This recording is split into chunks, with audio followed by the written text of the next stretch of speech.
Bonjour à tous, c'est demain que le président de la République Alassane Ouattara va prononcer son discours sur l'état de la nation face aux deux chambres du Parlement.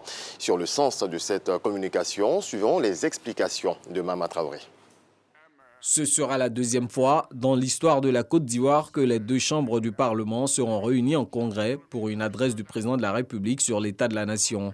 Cet exercice de communication entre les pouvoirs exécutifs et législatifs est prescrit dans l'actuelle Constitution en son article 114. Le discours sur l'état de la nation est un repris du modèle américain, du discours sur l'état de l'Union, où le président de la République vient devant le Parlement, sachant que le Parlement est à la fois le pouvoir législatif, mais surtout le représentant du peuple. Ce sont ces élus-là qui représentent le peuple. Donc il fait un point dans ce discours de l'état de la nation. Le président de la République fera donc un point de la situation, une sorte de discours de politique générale sur à la fois les acquis, mais surtout les perspectives pour l'année qui suit. Ça enrichit la démocratie parce que même s'il n'y a pas de débat tout de suite, le débat se fera au niveau de la population. À la différence des adresses télévisées de fin d'année ou à la veille de la fête nationale, le chef de l'État tient son discours sur l'état de la nation en présence de plus de 300 parlementaires réunis, issus de toutes les obédiences politiques.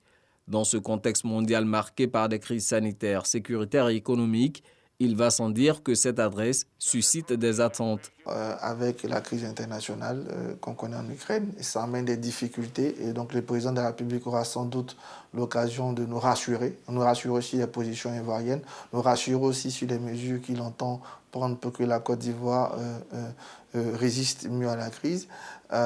Il y a eu des changements gouvernementaux avec pour obligation de réduire les trains de l'État. Peut-être aurait-on des annonces de ce point de vue-là.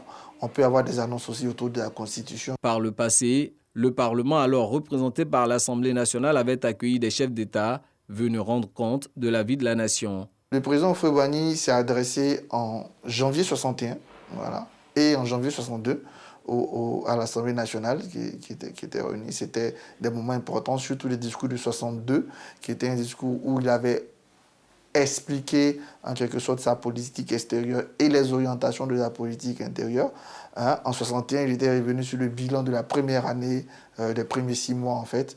Mais c'est surtout 62 où il a fait un vrai bilan et une nouvelle orientation pour ce qui allait être annoncé. Le président Henri Konan Bédié s'est adressé aussi à l'Assemblée nationale le 22 décembre 1999.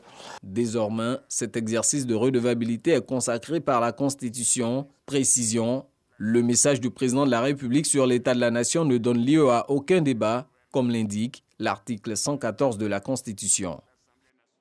L'actualité, c'est aussi la fête de Pâques célébrée dans les églises. La Pâques qui symbolise la résurrection du Christ et sa victoire sur la mort. Les paroisses ont été prises d'assaut ce dimanche. Sephora Zegui. Christ est sorti vivant du tombeau, il est ressuscité. Ce sont les paroles du chant interprété par la chorale en ce jour de Pâques. C'est dans la joie et la reconnaissance que les chrétiens de l'église Saint-Bernard d'Atoban ont commémoré la résurrection de Jésus-Christ d'entre les morts.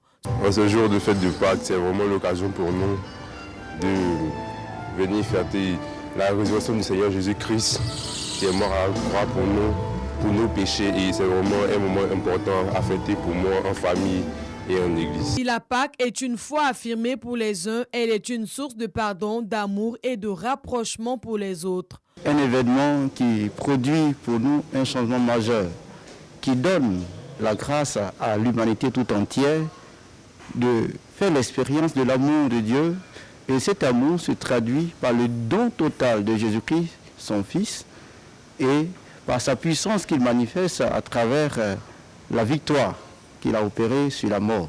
À l'église évangélique Sema de la Riviera à Toban, le pasteur invoque des bénédictions pour les Ivoiriens. En ce jour où nous commémorons la Pâque, la résurrection de Jésus-Christ, je souhaite la vie, la grâce et la prospérité du Seigneur à tous les chrétiens du monde entier et à tous ceux qui ne sont pas chrétiens. La fête de Pâques, rappelons-le, marque à la fois la passion, la crucifixion et la résurrection de Jésus-Christ. Dans le reste de l'actualité, en Guinée, le ministre de l'Administration du Territoire et de la Décentralisation, Mori Kanté, a détaillé vendredi 10 étapes clés devant mener à la restitution du pouvoir à des civils élus sans donner de calendrier ni fixer d'échéance. Il a tenu ses propos à l'ouverture du cadre de concertation inclusif, un nouveau forum censé faciliter la transition politique après le coup d'État militaire de septembre 2021. Point final, merci à toutes et à tous de nous avoir suivis.